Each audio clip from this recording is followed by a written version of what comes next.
I'm Chet Huntley.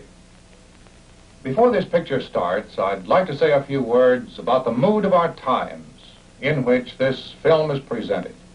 Almost every month, we hear of violent new uprisings somewhere in the world, often in countries that seem peaceful and serene, like Asia 15 years ago.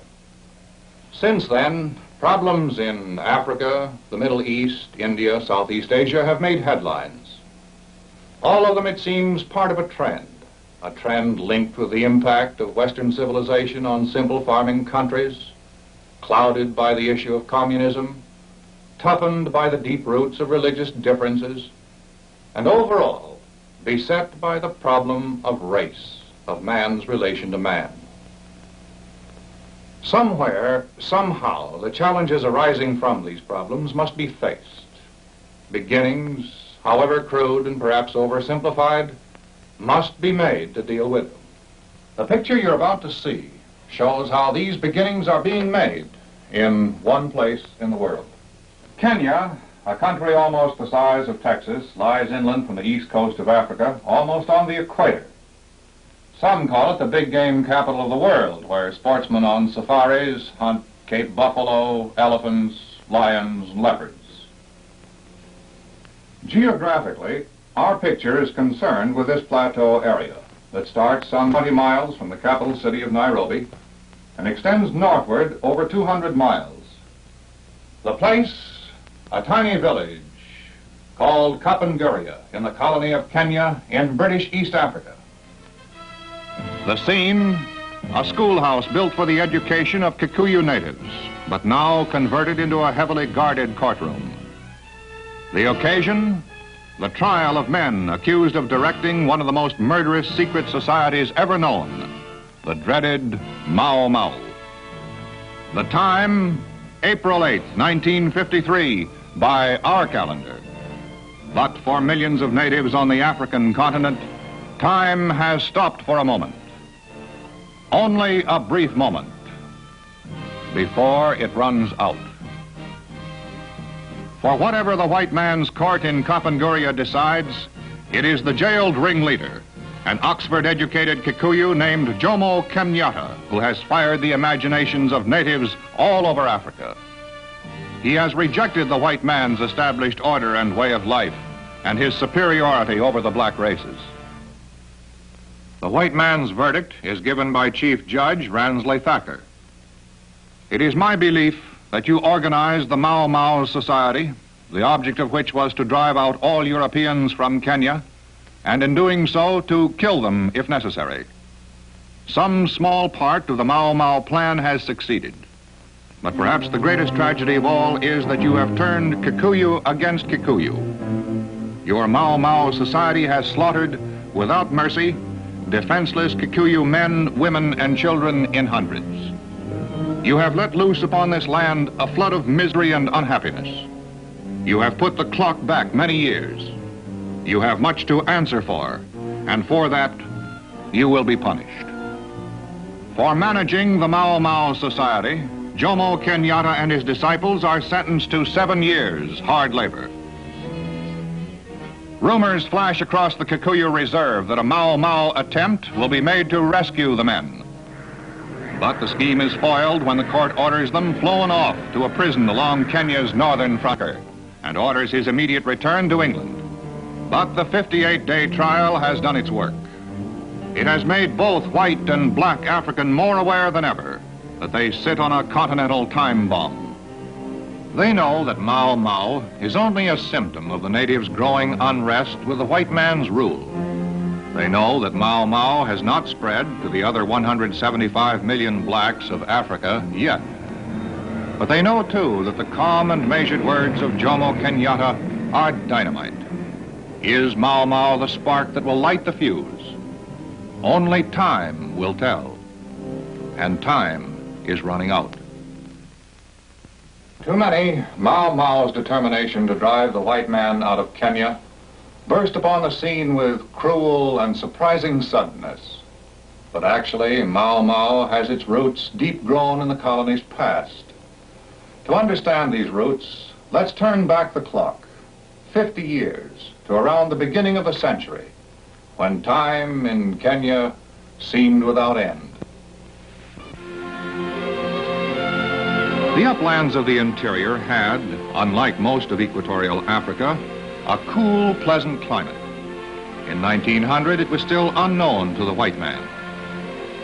The Kikuyu tribe, largest of Kenya's 5 native groups, farmed over 10,000 square miles of rich farming and cattle grazing country.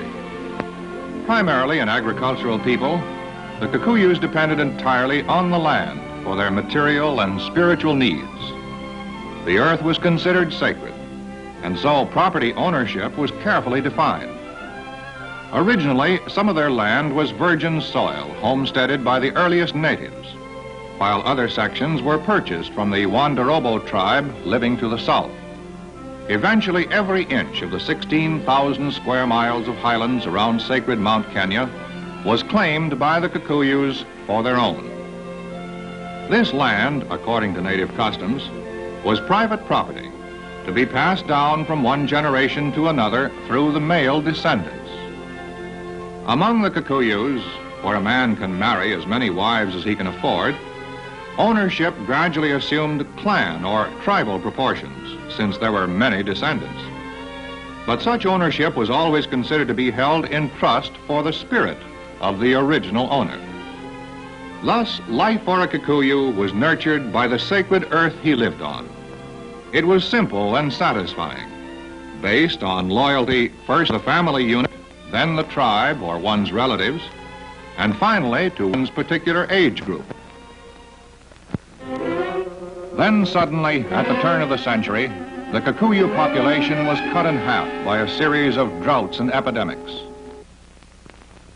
Then, a bare 50 years ago, the first British settlers arrived and explored land they thought belonged to no one. They soon settled down to farm and raise cattle. To clear title to the land, they negotiated with the Kikuyus. Here arose the misunderstanding that has plagued both Kikuyu and settler to this day. Neither side spoke the other's language. And in reverting to Kiswahili, the pidgin language of the early traders, the white men sealed bargains they considered as final. But to the Kikuyu, the land was private property that could never be sold, only temporarily shared. It was many years before either side was aware of the error. For the whites, they were years of hard pioneering, improving the land. Lacking workers trained in his methods of farming, the settlers soon developed a squatter system to attract Kikuyu labor. The Kikuyus were offered enough land to build huts, grow crops, and pasture goats and cattle. In return, they worked on settlers' farms for 8 months of the year. Meanwhile, the white man's pioneering continued, building cities, mines, industries, railroads. Today, Kenya's 1,700 miles of railroads carry over 3 million passengers and more than 3 million tons of cargo a year. Over 6,000 miles of highways and improved roads now link the inland cities with the coastal ports. Thus, for the whites, the first 50 years were years of meeting the physical problems of settling on the land and developing the colony's potential for trade. For the Kikuyus, benefiting from the white man's methods of controlling crop failures and epidemics, they were years of a growing population on tribal lands that became smaller and smaller. As early as 1922, when the Kikuyus tried to recover their land, it was too late. The white man's authority was firmly established. By 1948, when the new generation of Kikuyu came back from the war, they knew that with their land gone, their old way of life had collapsed. Landless, their native schools banned, public meetings prohibited, relegated to employment as laborers, kitchen boys, and servants, the Kikuyus represented a human vacuum waiting to be filled by a strong, dynamic leader. And into this vacuum, Jomo Kenyatta has been accused of bringing the fanatic cult of Mau Mau. Patterned after Communist Party organization, the Mau Mau is divided into cells of from 3 to 10 people each. Cell leaders know only their immediate superior. Many Kikuyus never even suspect that some of their closest friends, relatives, and neighbors are active Mau Maus. The power of Mau Mau begins with the oath of initiation, cunningly devised to prey upon the childlike fears of simple, uneducated people long steeped in a primitive dread of death. No one knows the true origin and meaning of the words Mau Mau, but the initiation ritual is a distorted version of old tribal ceremonies. For the magic potion that is drunk, a goat has been slaughtered and the half-digested grass taken from his stomach. The juice was squeezed into a crude trough made from a banana stalk, the traditional symbol for all religious and magic ceremonies. A selected piece of sheepskin was cut to stir goat's blood and entrails into the mixture. After the initiate has tasted the brew 7 times, he is prepared for the oath-taking ceremony that night. 7, the number of orifices in the human body, is a black magic symbol common to many primitive cults. To the Kikuyu, it represents the 7 holes in the sacred Githathi stone, the symbol of his ancient religious beliefs resting on top of Mount Kenya, the home of his gods. Now the number 7 is used with terrible purpose as the prospective Mau Mau is led off into the night. In a native hut deep in the jungle, an arch of banana stalks and leaves has been fashioned. 7 native apples, a substitute for human eyes, form a support for the arch and symbolize the watching eyes of evil spirits. Here, the awed and frightened candidate is brought before a witch doctor in order to repeat the 7 parts of the terrifying Mau Mau oath. If I tell any secrets of the Mau Mau, this oath will kill me. If I am called in the night and refuse to come, this oath will kill me. If I see anyone steal white man's property, I must help him. I must hide what he gives me and say nothing, or this oath will kill me. If I am told to bring in the head of a white man and refuse, this oath will kill me. I will refuse to go to the white man's schools and churches, or this oath will kill me. I will obey all orders of the Mau Mau, or this oath will kill me. 7 cuts on the upper arm, telltale proof of a full-fledged Mau Mau, remind the initiate there is no turning back. If caught, these scars can mean imprisonment or even death. Believing in the power of witchcraft and tribal magic, Kikuyus who take the oath are convinced they must obey its orders or suffer punishment at the hands of their ghosts. For those who refuse to take the oath or who oppose Mau Mau, there are horrible reprisals.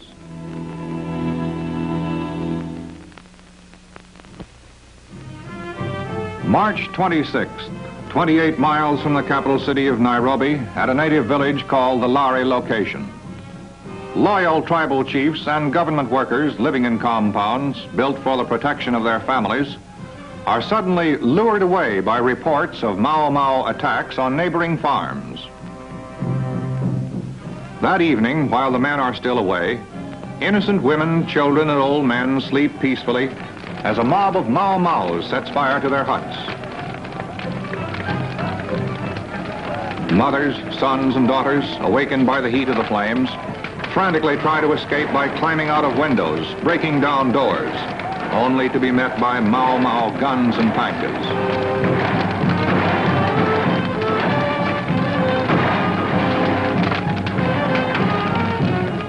Young children are torn from their mothers' arms and cut to pieces. Then the knives are turned on the parents.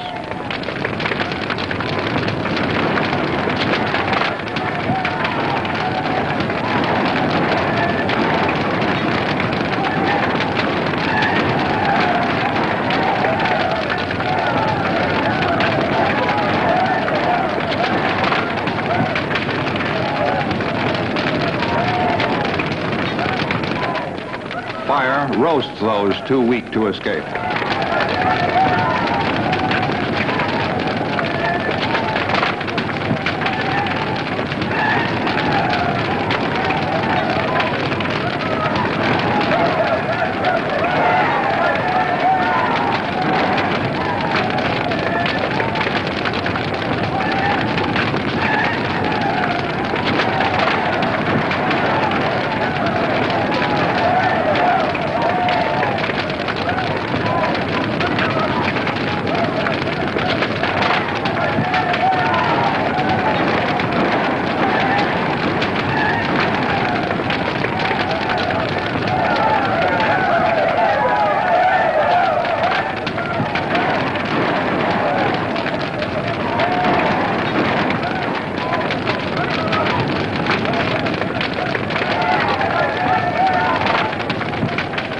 Over 50 huts burn to the ground as the slaughter goes on into the night.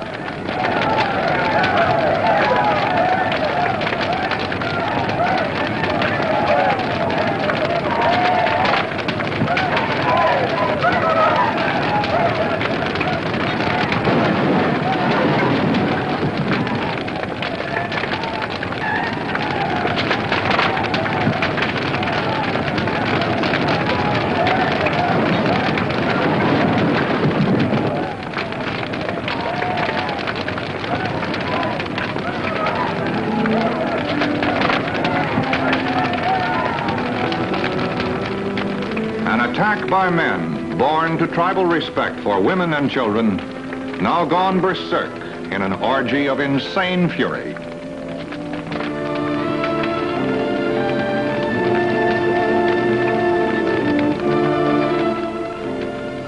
Morning brings a scene of horror to grief-stricken relatives who search the ruins for more victims.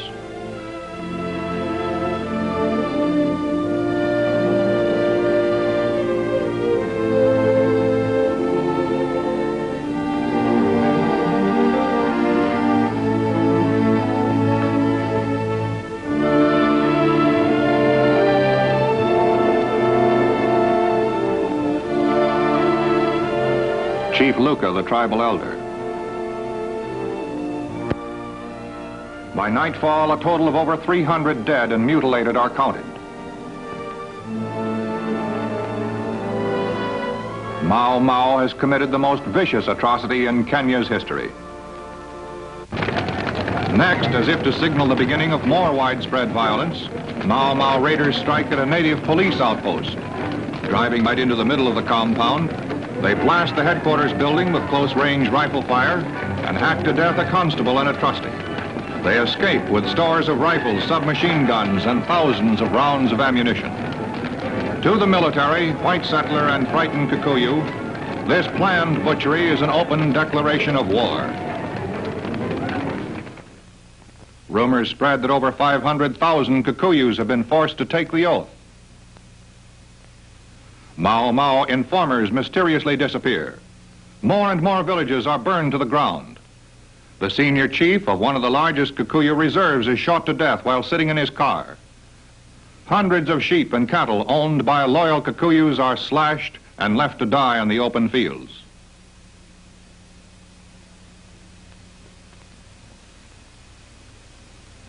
In the following weeks, whole families of white settlers in isolated farmhouses far out in the veldt are reported slashed to death.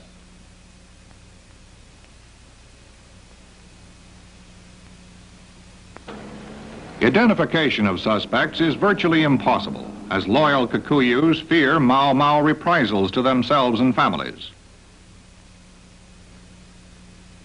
For refusing to cooperate with the police, whole communities are punished.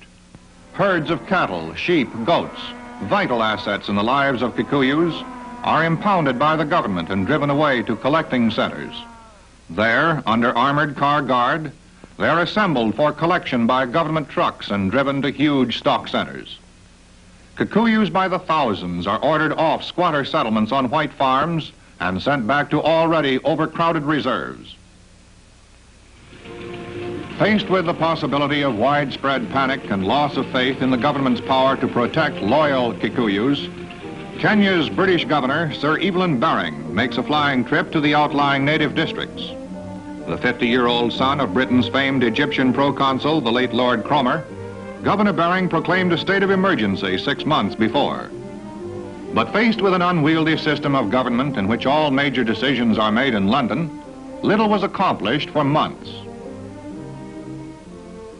Now, in meetings with Kikuyu chiefs of the Fort Hall district, Governor Baring sees first-hand evidence of the problems created by Mau Mau.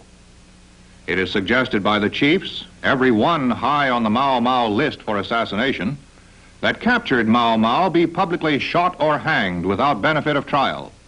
Hang them in front of loyal Kikuyus, they urged the governor. That will give us more heart than anything else.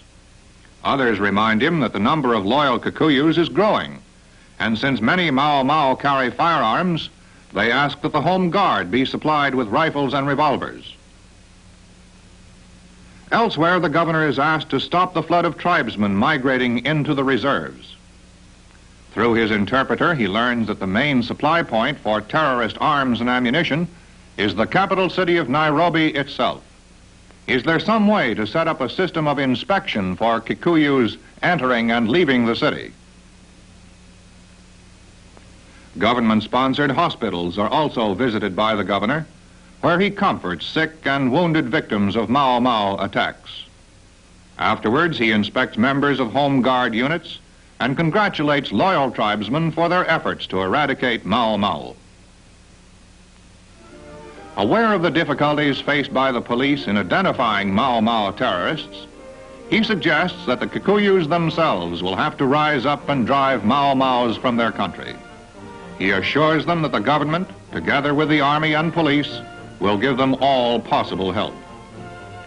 He states his conviction that the fate, not only of Kenya, but of much of Africa, depends on the success or failure of their struggle to rid the country of this growing menace. His forecast of eventual and certain victory marks the beginning of a determined campaign to stamp out every last trace of Mau Mau.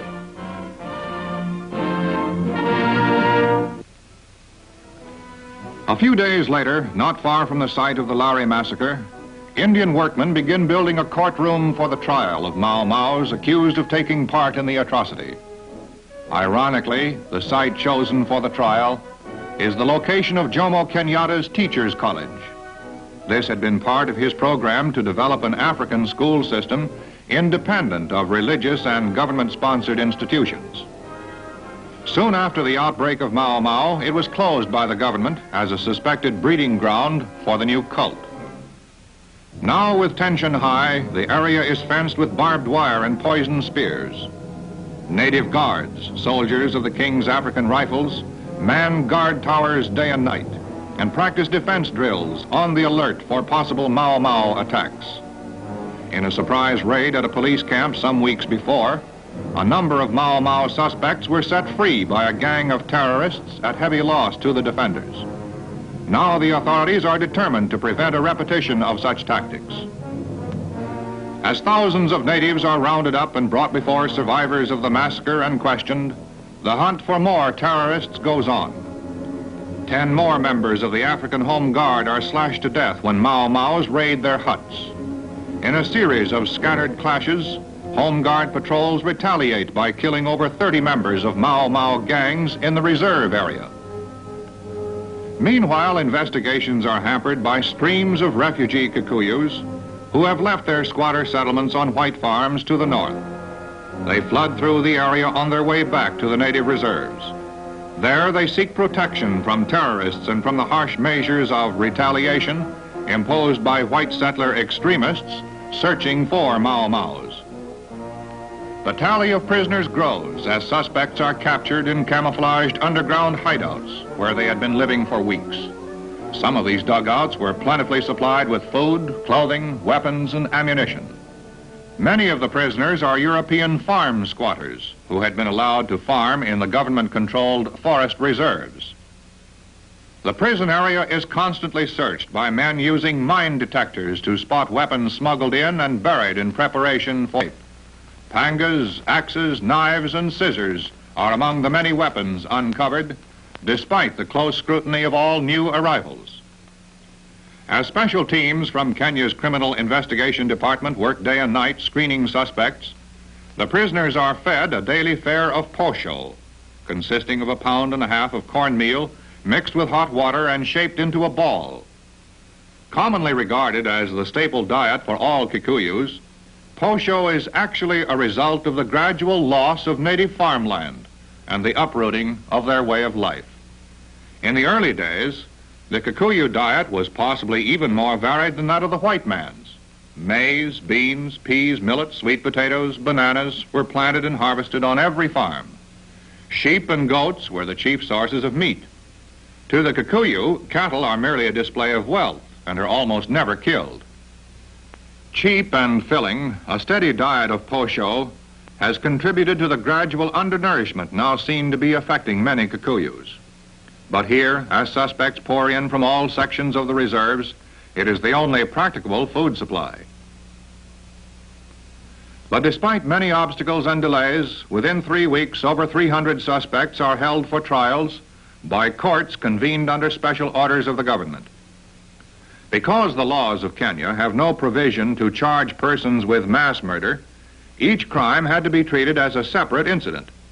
However, there was full legal authority to charge and try any number of accused jointly for a murder where evidence existed that they acted in concert and in pursuit of a common design. Arrest and conviction depended almost entirely on identification by surviving eyewitnesses, since evidence such as possession of weapons and blood-stained clothing was lacking. Before marching into the courtroom, the prisoners are given identifying numbers to speed up their processing. In the highest traditions of the legal profession, the Bar of Kenya provides counsel for the accused. The legal staff, some of whom are members of Nairobi's growing Asiatic population, are given 7 days to prepare their defenses. Kikuyu chieftains appointed by the court act as assessors to help the presiding magistrate determine the guilt or innocence of the accused. The poisoned tips of their native arrows, traditional symbols of Kikuyu law, are examined by an officer of the court. In accordance with British custom, the guard of honor is inspected by the Supreme Court judge, Mr. Justice de Lestang, before the court is convened. Now, as the prisoners march into the former cattle shed that serves as the courtroom for the first Supreme Court trials ever to be held in the Kikuyu Reserve, speculation is high as to the motives that led them to sink to such depths of bestiality. The Kikuyu member of the Nairobi City Council expresses the belief that sinister foreign forces, possibly Oriental, are at work influencing Mau Mau fanatics. Another wonders if they were under the influence of narcotics. In all, 13 trials are held in which 75 men are convicted and sentenced to be hanged for their crimes. Testimony during the trial reveals a large number of the accused had worked and lived in the area of the massacre for over 25 years. Impressive proof of the deep roots of Mau Mau. In speeches from the prisoners' dock, many said they would like to take the Kikuyu Thengi oath to prove their innocence. Each one made a long address to the judge denying his guilt and accusing the prosecution witnesses of prejudice against him. But the judge dismissed such charges as completely unreal. As members of the defense counsel apply for permission to appeal the judgments, teams of laborers are brought in to build special gallows should the death sentences be upheld for those convicted of taking part in the Lari massacre. Aroused by the Mau Mau threat to all existing law and order, government police and loyal Kikuyu begin to strike back with swift and grim justice.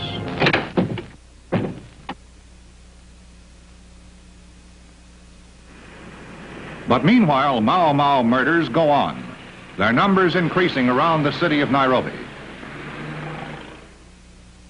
Then one morning, in the Kikuyu shanty town of Mathare, a scant 2 miles from the heart of the city, and only a few hundred yards from the main airport, a policeman accidentally stumbles upon the shallow grave of a Kikuyu known for his opposition to Mau Mau.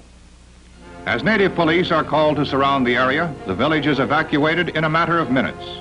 Food is left in cooking pots, Suitcases of possessions are left open. One man leaves his bicycle. Only a few women stop on the outskirts of the village with their bundles and sit down to wait. Aware that the site has been a hotbed of Mau Mau suspects, Kenya Police Commissioner O'Rourke orders the entire village evacuated and destroyed. Here the Kikuyus had built houses of 14 to 20 rooms, each room accommodating an entire family. But crowding more intense than this is found in the Kikuyu reserves, where the population runs over 400 persons to the square mile, while in the white reserves, the population is only 45 persons to the square mile. The latter figure even includes some 200,000 Kikuyus who worked as squatters on the white farms. Inhabitants are allowed to salvage some of their possessions, their most prized belongings often being no more than strips of corrugated iron roofing. They are searched before leaving the area and then thoroughly screened by police. Now, as bulldozers move in, the horrors of the village are revealed. Evidence indicates that a Mau Mau court has operated here, carrying out death sentences on the spot.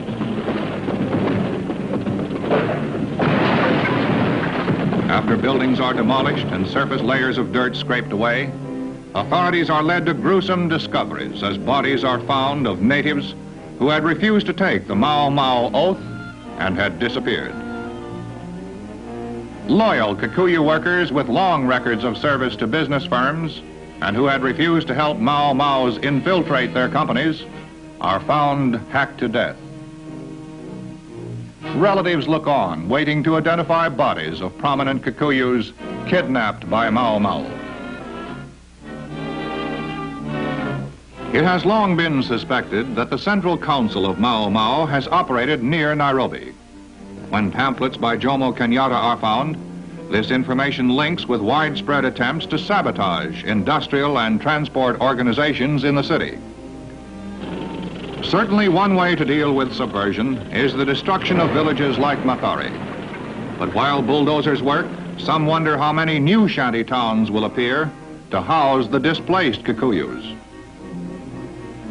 And they wonder, too, if the bulldozers that wipe out every trace of a village can ever wipe out the ideas that grow in the minds of men.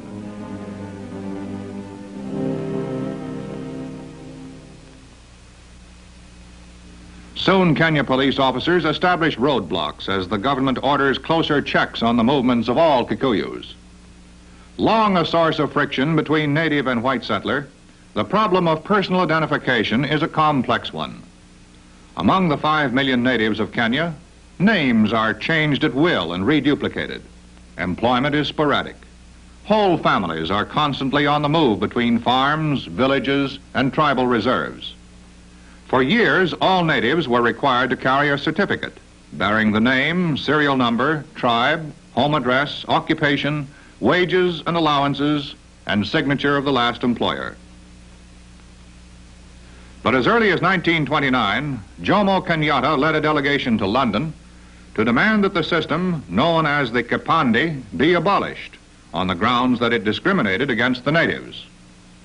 Complying with the demand, the Colonial Office substituted an identity card, requiring its possession by all races in Kenya. However, since the declaration of emergency, all Kikuyus who have not returned to the reserves are required to carry detailed work permits. As a further check on their movements, they must obey a curfew and remain indoors each night from sunset to sunrise. But despite these and other precautions, Mau Mau violence goes on. Housewives are taught the use of small arms at close range to defend themselves against the growing number of raids on white farms throughout the Kikuyu country. In many of the attacks, the murders were arranged by trusted houseboys. Terrorists sometimes slipped in through the kitchen and surprised their victims at dinner. Reserve police, made up of every able-bodied white Kenyan farmer and businessman, are organized and trained in the art of jungle warfare, where the only warning of a Mau Mau attack is the crack of a rifle, the flash of a razor-edged panga, hiss of a spear. In jungle fighting, you learn to shoot first. The questions can wait. As news of the growing crisis spreads throughout the world, British Colonial Secretary Sir Oliver Lyttelton arrives in Kenya for a first-hand investigation. Visiting the scene of the Lari massacre, Mr. Lyttelton sees photographs and hears more details of the tragedy. Later, he has a special word of sympathy and encouragement for Chief Makemai, head man and leader of the Kikuyu Guard at Lari, whose family was wiped out in the massacre. During talks with military authorities, high government officials, and tribal chiefs, he learns of the many problems arising from the emergency, of the need for speedier trials of Mau Mau terrorists, of food, housing, and work shortages among displaced Kikuyus, of the demand by Asiatic Kenyans for a more active part in fighting Mau Mau, and of the growing insistence by Africans for a statement of the government's economic, social, and political war aims. Stating that the first duty of government is to maintain peace and order, whatever the situation may be, the Colonial Secretary pledges to increase the efficiency of the security forces and step up the tempo of battle against Mau Mau. Soon, battalions of British regulars are flown in from England, Germany, and the Suez Canal zone, bringing the total forces engaged in Kenya to over 7,000 white troops and 4,000 of the King's African riflemen, in addition to over 20,000 local reserve soldiers and police. Today, there are more troops actively engaged in fighting Mau Mau than the total number of white settlers in the colony. Meanwhile, the civilian population is cautioned to prepare for further dangers and sacrifices. Newspapers, word of mouth, magazines, and special pamphlets warn white settlers that their guns should always be within reach, loaded, and cocked with the safety catch off. Mothers in the outlying farms send their children to Nairobi or Mombasa on the coast for safety. Settlers are advised to clear all shrubbery and trees for at least 30 yards around the homestead, and to change dining hours every day so that Mau Mau terrorists cannot rely on a routine when they plan a raid. Four-star General Sir Cameron Nicholson, Commander-in-Chief of the Middle East Land Force, arrives in Kenya and is greeted by the Chief of the East African Command. After a formal inspection of the Guard of Honor, the General prepares for top-level talks with the enlarged headquarters staff. Reorganization is complete as the military is authorized to issue orders to all security forces throughout Kenya. Now, with full and unhampered power to deal with Mau Mau, plans are laid to launch large-scale offensives against the terrorists. At first, the troops are rushed to outposts in the troubled areas to protect both settlers and natives against Mau Mau raids. Then, after local reserves and police are trained to replace them, the regulars are used in large coordinated offensives. As military measures assume tighter control of the region, Mau Mau terrorists find it more dangerous to play the role of ordinary tribesmen during the day and terrorist at night. They take to the mountains where they are forced to band together for common protection. Thus, the pattern of the struggle changes and becomes one of open warfare. But the Mau Mau guerrillas, constantly on the move, are protected by some of the most difficult campaigning country in the world. To overcome this, today all the Kikuyu reserves and parts of the surrounding troubled areas, over 10,000 square miles in all, are sealed off from the rest of the country. Under a new policy of concentrated drives against selected areas, using heavily armed formations of soldiers, police, and African retainers, Mau Mau casualties have more than doubled.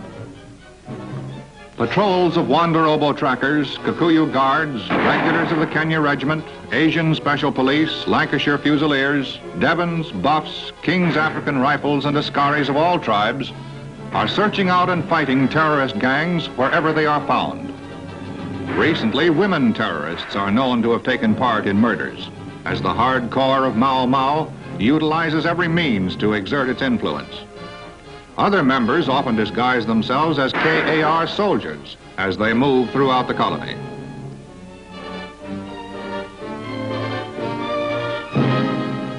To prevent Mau Mau forces from forming even larger and more effective groups in the reserves, armored cars mounting 2-pound cannon are deployed throughout the area. Other heavily armed patrols equipped with mortars and automatic weapons are constantly attacking terrorist hideouts.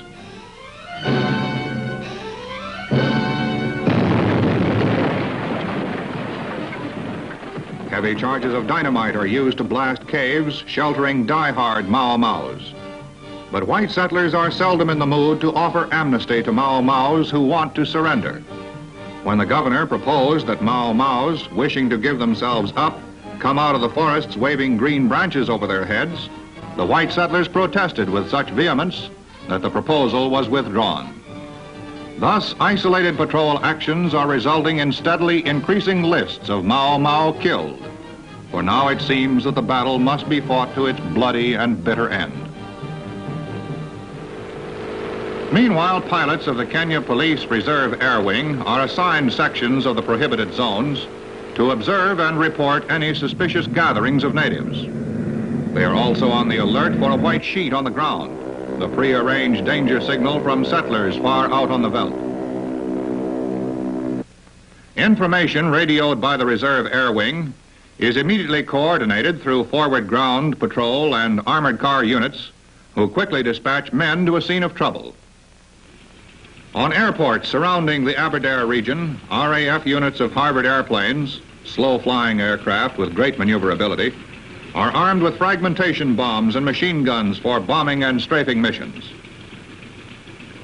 Numbers of Mau Maus accounted for by the planes are painted on the fuselage as pilots prepare for another flight to flush out secret hideouts that cannot be seen from the ground.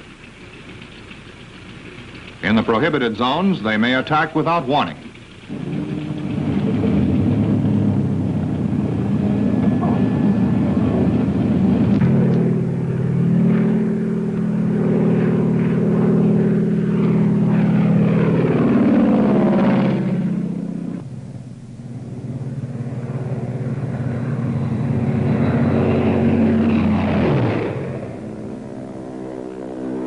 Today, despite the bombings, the enforced military campaigns, the tightening up of all controls over the natives, and the consequent decrease in mass murders, many suspect that Mau Mau membership is still growing. But as battle lines are drawn, the immediate physical threat becomes more open and tangible. And out of this, many can see an end to the reign of Mau Mau violence and terror.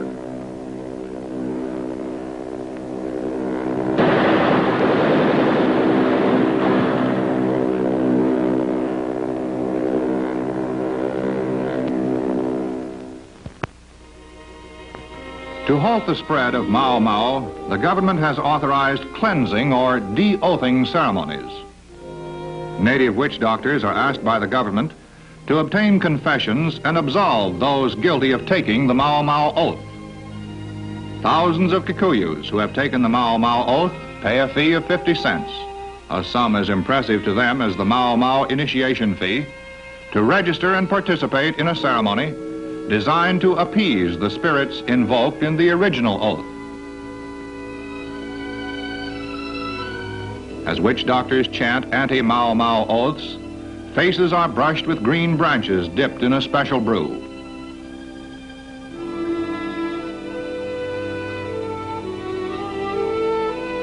The blood and entrails of goats and cows are used in another mixture. Next, a magic rod is dipped into the brew, and as each native repeats the witch doctor's incantations, he touches the magic rod with his lips. Rituals like these, and the offer of church services for Christians and native ceremonies for the pagans, brings thousands of Kikuyus out into the open to admit having taken the Mau Mau oath. The value of the ceremonies is often questioned, but they do help to indicate the number of Kikuyus who have taken the oath and have been forced to work for the Mau Mau. For those Kikuyus considered to be likely candidates for the Mau Mau, internment camps have been established. The official camp directives state that their aim is the rehabilitation of internees by hard work and propaganda, by religious, education, and other means. Camp chaplains are instructed to effect a change of heart and mind in the internees by substituting a Christian code of behavior for Mau Mau paganism. Recorded lectures by loyal Kikuyu leaders Elementary education and farm instruction are included in the programs as the authorities learn to fight fire with fire.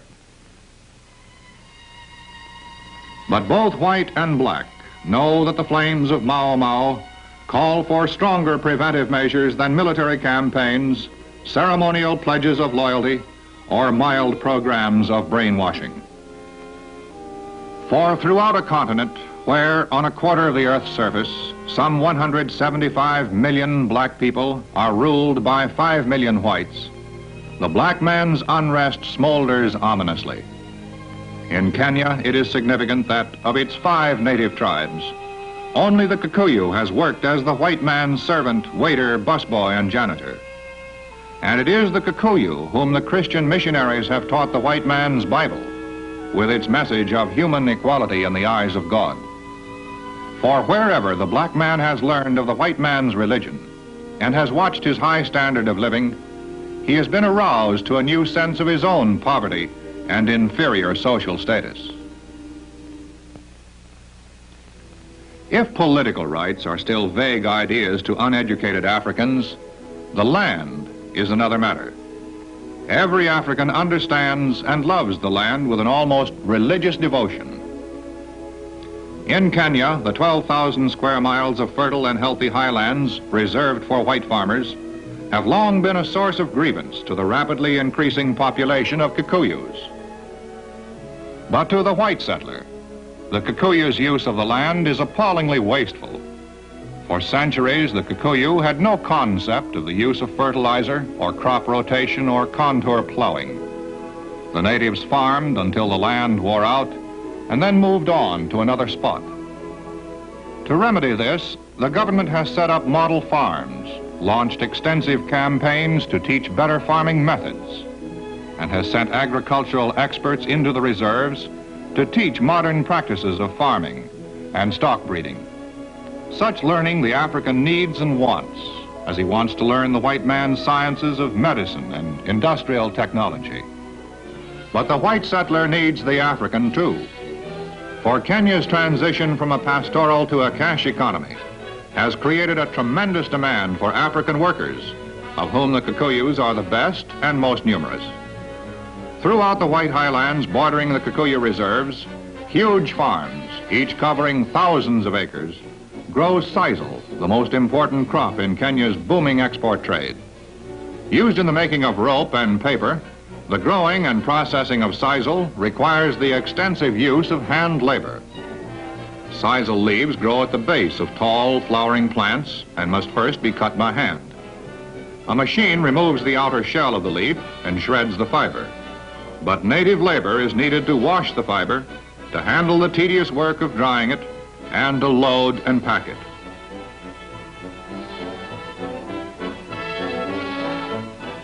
Again with coffee, accounting for millions of dollars of Kenya's income, native labor is essential. And in a country lacking coal and oil for large-scale industrialization, these crops, plus secondary industries, must be expanded to raise the African standard of living to a level equal to the whites. Recently, efforts have been made by a small but influential group of moderates to meet the problem. Last year, out of an annual budget of $60 million, over 10 millions were set aside for a land development program in the native reserves. Another 3 millions were spent training 1,500 African teachers and building schools for the education of natives. Construction is underway on the new $500,000 technical college for students of all races from funds supplied by the Kenya government. Over $5 million a year are being spent on much-needed hospitals and medical services for natives. For social and economic progress can mean little to a people sapped by the diseases common to tribal Africans.